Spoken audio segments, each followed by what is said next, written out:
One of the keys to designing an energy efficient home really starts with having an understanding of heat transfer.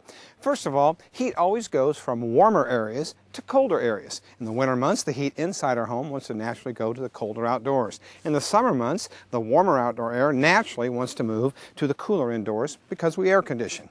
Another factor is that the greater the temperature difference, the faster heat flows.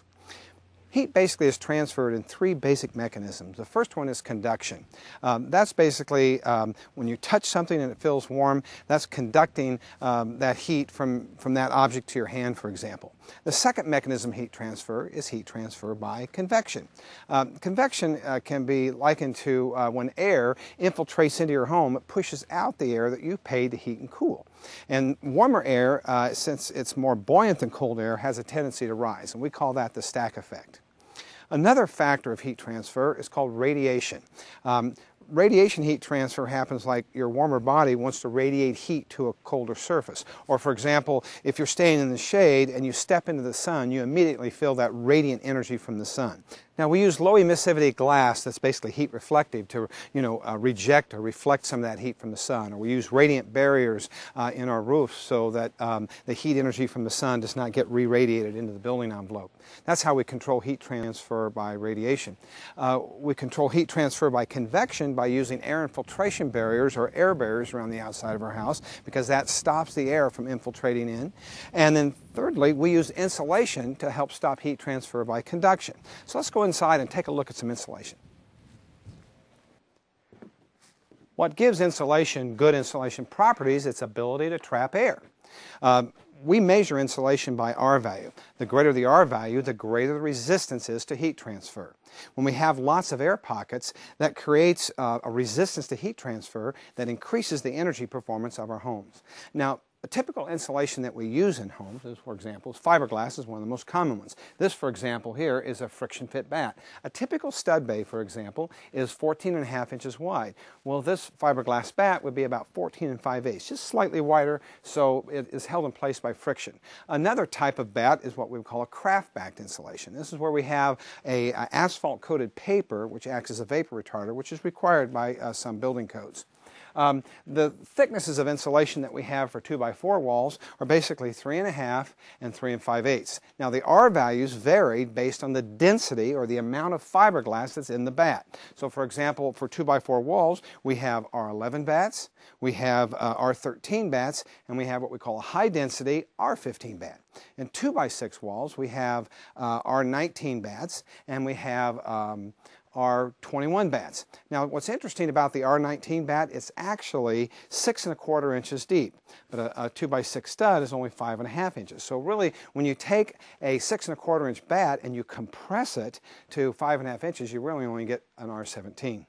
Now, other ways that we can insulate walls are with foam insulation. We have two basic types of foam that are spray-on. We have an Easley type product, which is an open cell insulation, and its R value is about 3.5 per inch. We have closed cell polyurethane foam, which has an R value of 6 to 7 per inch. Other ways that we can insulate cavities is with spray on fiberglass, which can be wet spray, or wet spray cellulose. And basically what we do here is that we take a binder and a liquid, say starch and water, and we mix that with chopped up, ground up newspaper basically, and that's cellulose. And then they spray it on the wall. And again, they have spray on fiberglass and spray on cellulose. They also have blown-in insulation that where you net the walls and you basically would blow in fiberglass into the netted area. Now we also use on the outside of buildings for sheathing, we have what we call insulating sheathing, and there's a couple different products that we use for that. Most common is extruded polystyrene, what we would call in a trade name would be styrofoam, and it has an R value of about 5 per inch. Another type of foam insulation that would be rigid would be expanded polystyrene. Now that's not nearly as dense, doesn't have nearly as many air pockets, so it's not quite as good an insulator. In fact, it has an R value of about 3.5 per inch. And then another type of foam is polyisoensanurate. It probably has the highest R value, and it has an R value of about 6 to 7 per inch for a rigid foam sheathing. Now in attics and ceilings, typically attics will either use bat insulation or we'll use blown-in insulation, which could be either cellulose or blown-in fiberglass. We can also use spray foam insulation. Typically we'd like to use closed cell for attics wherever we have an unvented attic and the insulation is sprayed to the bottom of the roof deck. Now, insulation that we use in basements oftentimes is going to be a rigid polystyrene that's glued to the walls, and that works fairly well for basements because you don't have to worry about summertime condensation on a cold basement wall like you would with frame materials and fiberglass. They also have insulation materials that they put on the outside of basements. One product, for example, is Tough and Dry, which is a rigid fiberglass insulation. They also put rigid polystyrene insulation on the outside of basement walls as well. For crawl spaces, oftentimes they will either insulate the floors with fiberglass or they'll insulate the perimeter of the crawl space with a rigid foam type insulation. Typically they'll insulate those to R10. Common insulation values for walls range from R15 to R19. For attics, we typically see attics insulated anywhere between R30 and R38, and floors typically anywhere from R10 to R19. Another component to the insulation system or to a building envelope are vapor retarders. Many codes require vapor retarders, and a vapor retarder is basically a product that has a perm rating of 1 perm or less. What that basically means is, in terms of permeability, it's the ability of a material to allow moisture vapor to pass through it. And the concept is that in cold climates where we have a lot of humid air inside the home, naturally that heated air wants to try to find its way to the colder outdoors because heat always goes from warmer areas to colder areas. But the concept behind a vapor retarder is to keep that moisture vapor inside the conditioned space so it doesn't get into the wall where it could potentially condense.